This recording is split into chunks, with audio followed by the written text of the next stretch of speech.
And now on Phone Fest Live, after more technical difficulties, we are going to Adriana at Phone Blast with Kieran from Flinging Skirmish, and potentially Mark from Old Man Nerf from the Battle of Britnerf. Over to you, Addy. Hello again, welcome back, and hello, Kieran, Hi. from Flinging Skirmish, FFS, and Old Man Nerf from BoB. Hopefully we get to hear from you in a little bit. So for Flinging Skirmish, where did you guys start out? Wow. Well, Flinging Skirmish started after the first Battle of Britnerf, which hopefully we'll talk about later. But we'd been to BoB, and there was a group of us that were running Bristol Blast that wanted more adult Nerf games, ones that with you had high FPS and you could take the children out of the way and not harm them, and run around in the woods and just have at it, basically. So we wanted a more adult Nerf experience without going to an airsoft kind of environment or a paintball environment where it's a bit messy and it hurts a lot more. And traditionally, with the British weather, it's always raining, it's always miserable, and getting hit by BBs and paintballs hurt more in the cold. So we wanted to find a venue, and luckily Dave, who's one of the other organisers, was able to find Warminster Airsoft site and basically arrange with them for us to play there on a regular basis. And in the winter it's muddy and miserable, and in the summer there's loads of cover. It's a really diverse environment, and you can just go in there with your 300 FPS blasters and just go for it. And that's one of the things we really enjoy. So you're playing at 300 FPS. Max 300. Max. Most people are around the 200, 220 limit. But if you want to be mad and be a sniper and get a HPA blaster, and you can go mad. You've got the ability to build something that's insane, as long as, because we can provide the darts. We check the darts beforehand. FVJs are banned because they're evil, but the darts, we use the soft kind of Stefan darts by Worker, which are great, and that allows us to then just do crazy things. Like HPA was one of the, I think, was trialed at FFS for the first time in the UK. I don't know, I might be making that up, but it was certainly one of the first times, if not the first time, and people were able to take these prototypes and test them and play with them as they should be, rather than in a workshop, which was great. Yeah, HPA has, I guess, gray area legal problems in a lot of places, and it's awesome that you have a space where you can use it and you can experiment with that stuff outside of your workshop. Yeah, so we don't play in public. It's all on private land, so we've got a bit more flexibility on what we're allowed to do. The venue has insurance that will cover us. We've got our own insurance for other events where we've tested HPA, but again, it's on private land and it's at a much lower FPS. But yeah, we can pretty much build almost what we want and go and play with it. Obviously, us as organisers reserve the right to check all the blasters, and if something looks really dodgy, then it's not being used. But most of the people that will be attending will be regulars. They'll be Britnerf members. You'll see what they've been building. They'll showcase it, and we can go and actually look at it and say, right, well, we know what's in there. We can trust that. First, I really appreciate the attention to safety, making sure people's blasters are safe, making sure you're not using FPJs, having insurance. That's all awesome, and I'm really glad to hear that you guys take that seriously. Yeah, iPro is mandatory at every single game, and I when I play at FFS, I wear a full face mask. I really don't like getting shot in the face. Nobody does. Well, some people are sadists. That's their thing, but it tends to happen to me every game. I'm like, okay, I need to build something that can deal with that. So lots of people will use like scrim netting, and they'll have their goggles on. Some people do the full headgear. There's all sorts of ways you can protect yourself, but you have to protect yourself.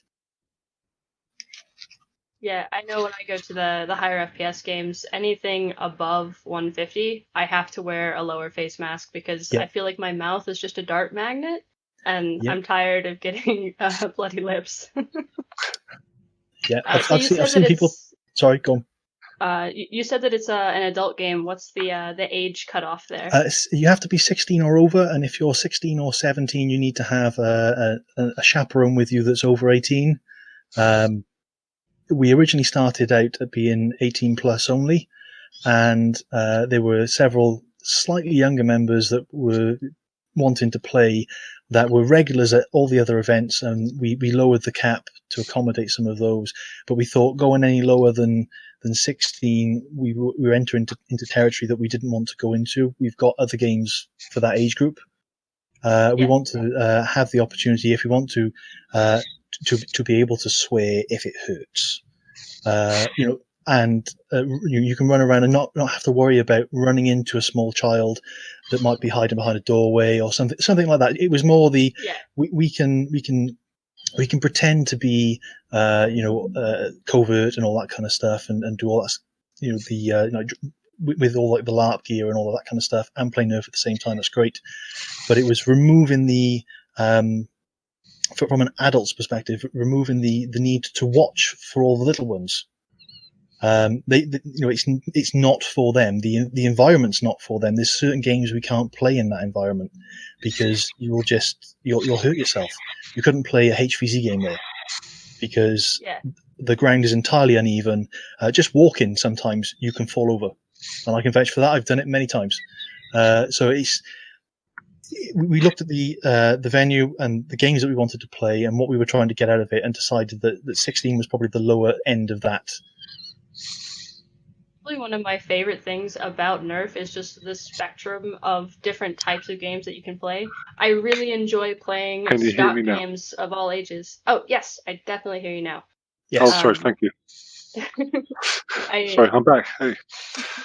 glad to see you back. But I was saying, I love playing stock games with all ages, and I love doing the ultra stock 250 FPS games for adults. It's Yep. all fun, and I'm glad that I have that everyone, well, most areas have the opportunity to play at a bunch of different styles of game. I just think that's one of the best things about our hobby.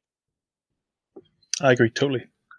Having that flexibility to be able to, um, go and play stock or just slightly, super stock, and then go to ultra stock in the space of a couple of weekends. You can pick and choose how you want to nerf you. Yeah, I feel like that was a saying for last year, right? You nerf you. Yes, it was. Yeah, I liked that a lot. That was really good. So old man Nerf, we have you back. Yes, You're sorry, in here. technical difficulties, much like lots of other people, it seems. But we're good. Yeah, we're good. I'm so glad that I get to talk to you about Battle of Britnerf. Do you call it BoB or Bob for short? Bob, definitely Bob. Bob. Has to be Bob. It does sound nicer. So what is Bob? It's a weekend where, much like FFS, we get together with all our friends. Over 18s primarily, but we do allow a few younger players who we know from the community to come along. We start on a Friday, start with some evening games, play all day Saturday, all day, or as much as we can on Sunday. Everyone's pretty knackered or pretty tired out by the Sunday afternoon. We'll have bonfires and barbecues in the evening for a bit of social life around nerfing, and basically just an opportunity to everyone across the country to get together and have a fun time together. I know a lot of people do travel to Bob, and that's so cool. I mean, obviously the UK is a bit smaller than the US, so people are prepared to travel. Perhaps some distances aren't quite so big, but yeah, we'll get. I think the FFS guys come up from Bristol. Plenty of Melanal will come down from Scotland. We've got Series who comes across from Denmark regularly, so it's quite a spread across the UK. Everyone comes together for that one weekend. So what kind of venue is Bob? Are you in the woods, or did you have a park, or how's that work? Okay. First two ones we ran were at what was it? It's an old shooting club, or is a shooting club, and that was a bit like a jungle. I think Kieran came to that one, I did. and it was we called it the jungle, so we ran some sort of jungle themed games there. Last year we used the site with that the Ace Strike Force guys used. We met them through Facebook, and we went up and had a play at their site and thought it was brilliant. And they very kindly let us use it for the weekend. So yeah, we had a long weekend up there. It's an old military base, so there's bunkers and trees and trenches and all kinds of cover and old vehicles abandoned across the site. It's just a That's brilliant awesome. place to play. Yeah, it's fantastic. I've seen a little bit of gameplay footage from some of the BoB events, and you guys use smoke grenades, right? We used smoke grenades for the first couple of years. Last year we had flashbangs as well. I think it was the first time we introduced them last year. They just added there's another dimension to nerfing. You can create your own cover. You can change the dynamic of the play.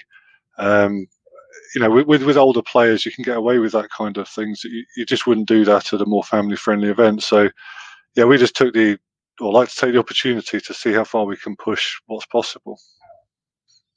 I just think that's so cool. It seems like truly a fun event to go to. Well, I mean, probably like most people at run events, we decide we want to do something that we'd enjoy playing at, and so we just organise it in a way that we'd be happy with, that we'd want to participate in, and it's I suppose it's fortunate that lots of other people like the ideas and the games and the places that we play as well. So being a weekend-long event, do you do really long-form games, or is it mostly a series of shorter ones? We tried to do longer games. I think last year I think Kieran wants to talk about his long game at FFS, but we tried to do some long games as well. But what we tend to find is it's middle of the summer and it's a bit hot for people to run around for too long. So we'll play for an hour or so at max, and then have a break, and then go back out again, and that kind of breaks things up nicely for people to stay hydrated and put on a bit of sun cream, and not burn themselves out too quickly playing. And nobody minds snacking on some barbecue in between games. That's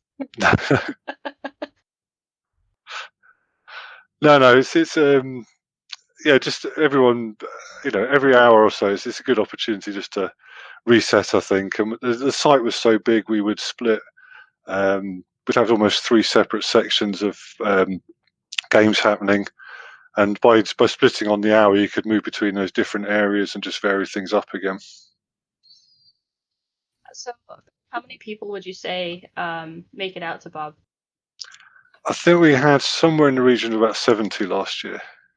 Nice. That's enough for enough for the site, enough for the games, enough to keep things interesting for people without it being overcrowded. So Kieran, you play long games as well. So why don't you tell us a little about that? Yeah, we do. So I can't remember how long ago it was, but Luke, one of the organisers, was looking to try a new game type.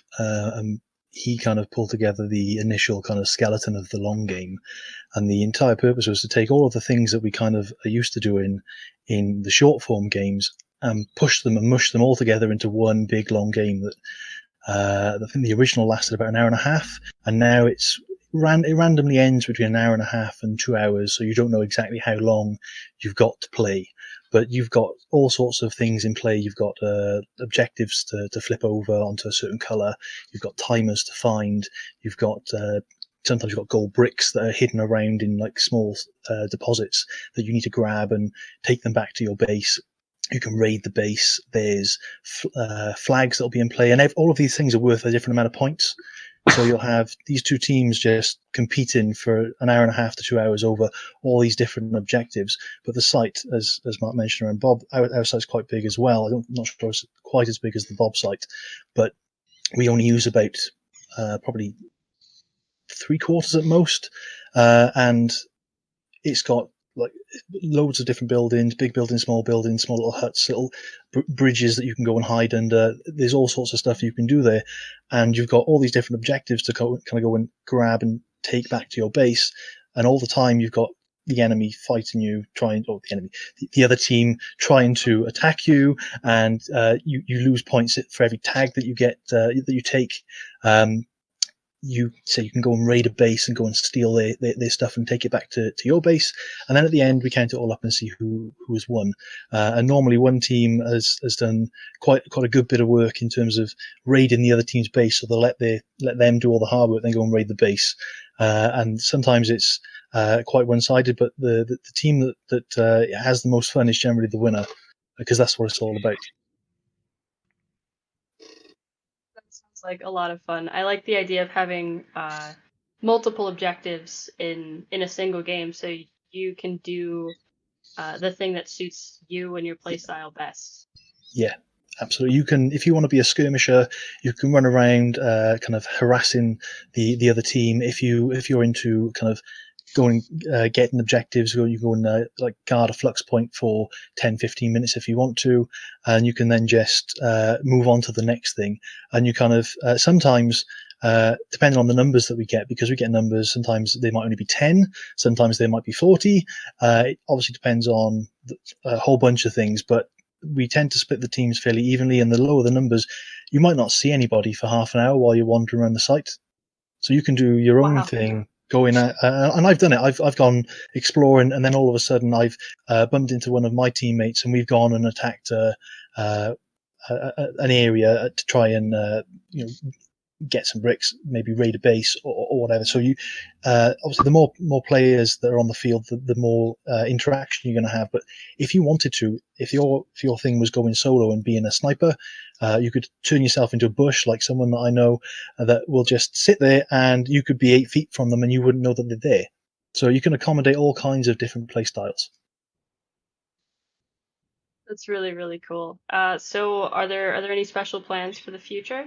There's always things that we try and do around like special occasions. Like we wanted to play yesterday, of course, and there's normally something special that will happen. Like the Easter Bunny might turn up, and you've got to kind of shoot them and steal the eggs from them. There's usually something different that will happen at each event. It's normally more of the same. We've only had, I think, about I want to say 9. Maybe 10. I lose count. But it's taking the long game and just tweaking it enough each time so that it's different from the last time, but it's kind of the same. So it doesn't get stagnant, and we don't end up playing the same thing over and over again, because we'll play a 2-hour game, have a break, and then play a couple of shorter games, normally 20 minutes, 30 minutes around a smaller region where you'll do things like attack the fort and there's like VIP games or timer games, those kinds of things, where it's a bit more intense. It's over a shorter period of time, and all the players are focusing around one particular building, so you get lots of interaction.